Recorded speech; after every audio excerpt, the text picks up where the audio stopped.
said I wanted to see you and said they wanted to put the whole thing on camera. I couldn't do it.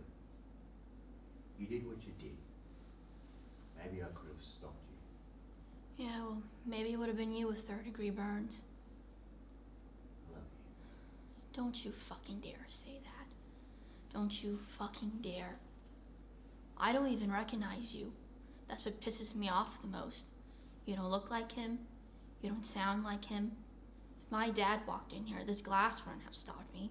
I'll smash the fucking glass and then I'll smash his fucking face. But he didn't walk in. He sent you. Some prick who wants to talk about feelings and issues and bullshit. Frankie, I'm sorry. I'm sorry. You know what? I waited years for him to come back. I stood by that bedroom window every night, and every night he let me down. I'd imagine him running up to the front door and picking me up and squeezing my hand like he used to, taking me with him. I'm sorry. I haven't finished, but he didn't walk in.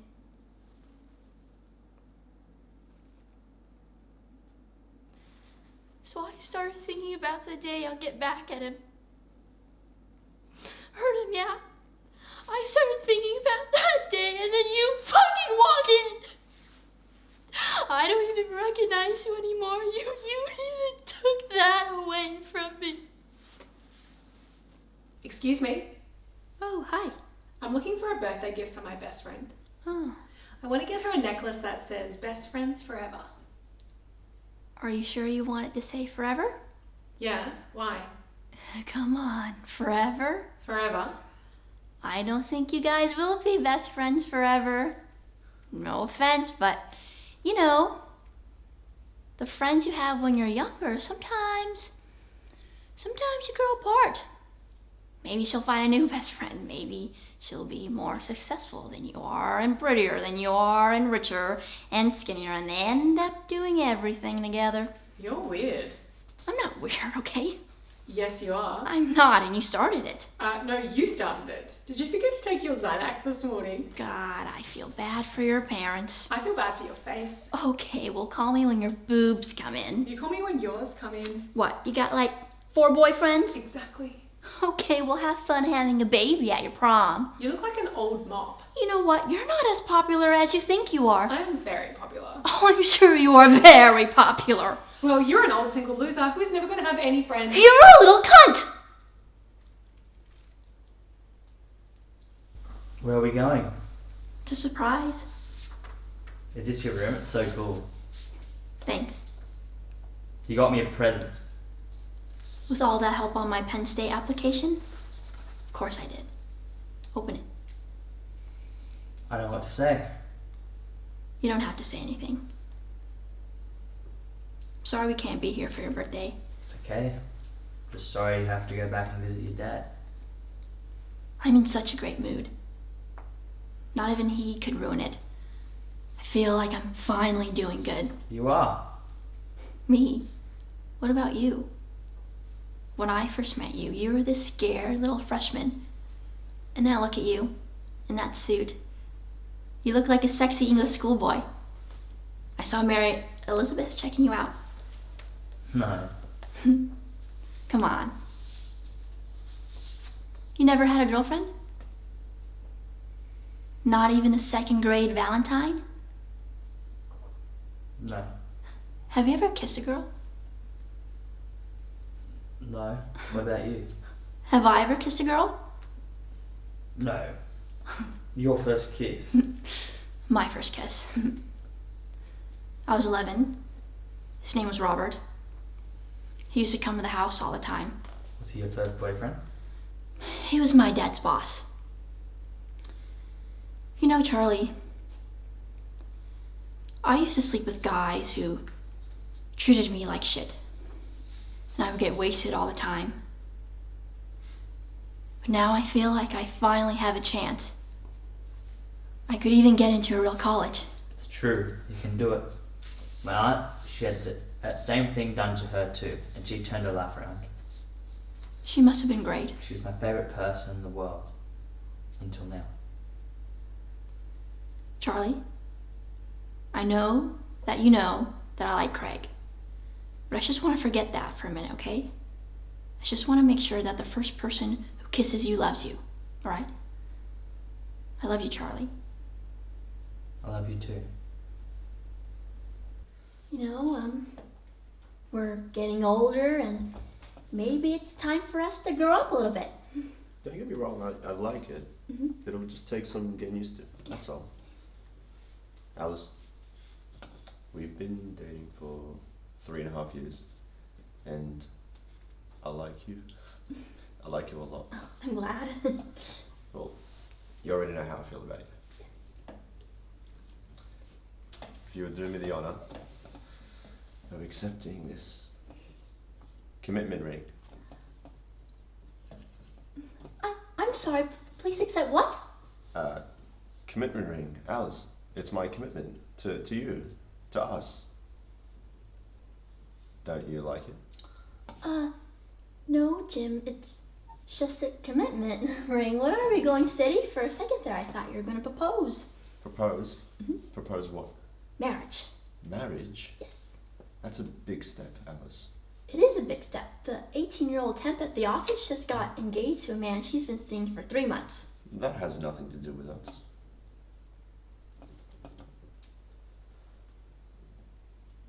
What are your plans, Jim? Well, I was hoping we would get dessert. No, And then, no, Jim, for our life, for us. why do we have to have a plan? Because I came to Brisbane for a month, Mhm. 3.5 years ago, for you. I made that decision to stay for you. But lately I've been wondering maybe I'm on the wrong side of the world. Alice, where is all this coming from? I thought you were happy. Are you not happy? I don't know, Jim. After all this time, I thought there would be less guesswork involved. Alice, I'm so into you. Into me? Mm. Into me? Mhm. Jim, you shouldn't be into me. You should be into football and bands and porn and stuff like that. I'm into all of those things. You should have another sentence for somebody like me. You have never once told me that you love me. But I love you, Jim. I love you. I can't say it now. It's expected. Right.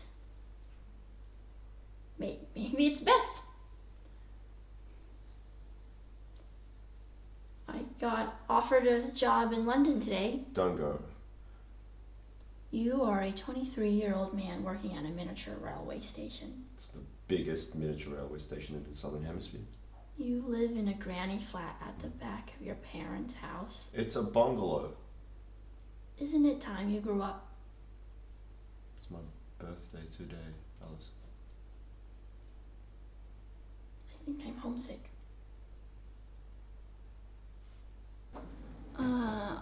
I'm in here at 5, just about every day. You don't like it? Avoid it. You named me. What? You didn't have to take me down with you. Is that what all this is about? You think I turned you in? You haven't seen me in 5 years. You have no idea what was going on with me. I'm a different person. I was building a life. Well, and- hooray for you. It wasn't me, Piper. Bullshit. You never ever forgave me for leaving. 13 people were addicted. You met all of them. We traveled together. I know it was you. No, it wasn't. Fuck you for thinking it was. Right. What did they give you? Time off for every innocent person that you threw under the bus? Innocent? That's fucking hilarious. You carried that bag. No one had a gun to your head. Your fiance might buy this bullshit, but I know you. I know you.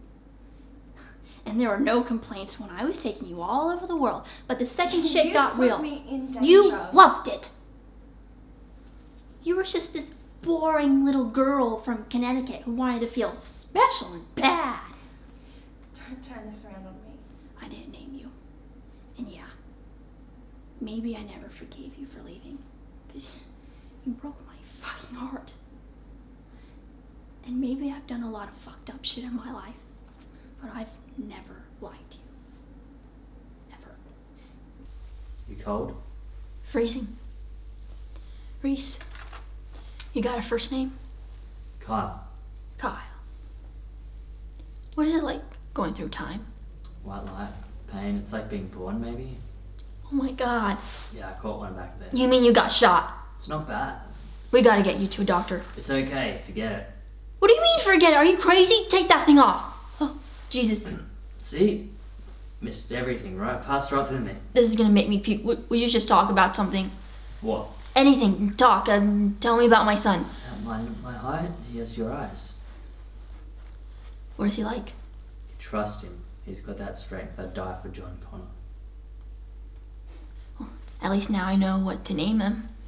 I don't suppose you know who the father is, so I don't tell him to get lost when I meet him. John never said much about him. I know he dies before the war. Oh, wait, I don't want to know.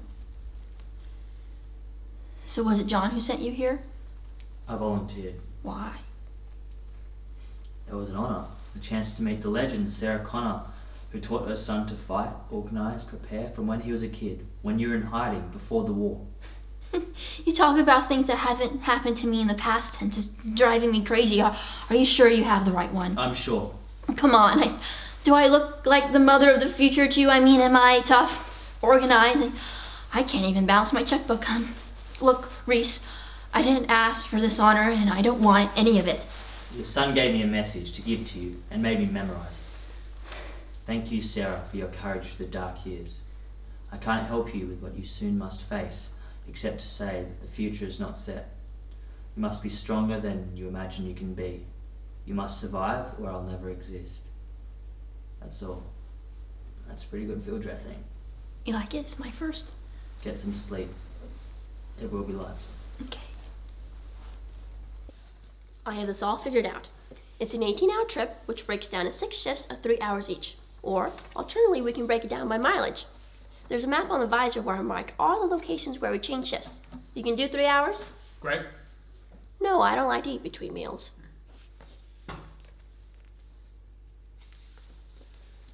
I'll roll down the window.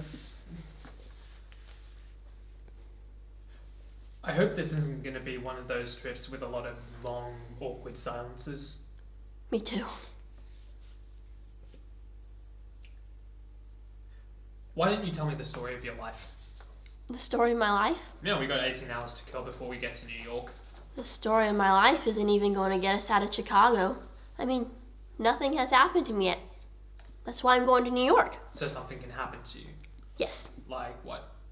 Like, I'm going to journalism school to become a reporter. So you can write about things that happen to other people. That's one way to look at it. Suppose nothing happens to you. Yeah? Suppose you live your whole life and nothing happens and you never meet anyone and you never become anything and you finally die one of those New York deaths where no one even notices for 2 weeks until the smell drifts out into the hallway. Amanda mentioned you had a dark side. Yeah, that's what drew it to me. Your dark side? Yeah. Why? Don't you have a dark side? Nah. You're probably one of those cheerful people who dots her eyes with little hearts. I have just as much as a dark side as the next Oh, really? person.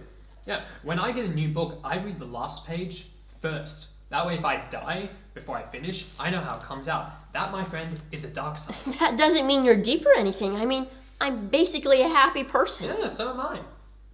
And I don't see anything wrong with that. Of course you don't. You're too busy being happy. Do you ever think about death? Yes. Sure you do. A fleeting thought that drifts in and out of the transom of your mind. I mean, I spent hours, I spent days. And you think that makes you a better person? Look, when the shit comes down, I am going to be prepared and you are not. That is all I'm saying. And in the meantime, you're going to ruin your whole life waiting for it. What are you going to do in New York? I don't know. I just graduated from law school, but I never really thought I was going to be a lawyer. I saw it as a jumping off point. You should become a lawyer. That kind of does wills. I think you'll be really good at explaining to people that they're going to die. Jesus. When did you get back? You scared me. I need you to knock first. When did you get back? I got back this afternoon. And when were you gonna call me? Jen, it was kind of a rough trip and I was tired and... Or answer one of my 47 texts? Did you know I sent 47 texts? I did, and I thought it was incredibly normal behavior. Are you mocking me? I brought you a present. Why does your relationship status say saying single on your Facebook page? What? Why does your relationship status say single on your Facebook page? I was single when I set up the page. Then you should never bother to change it.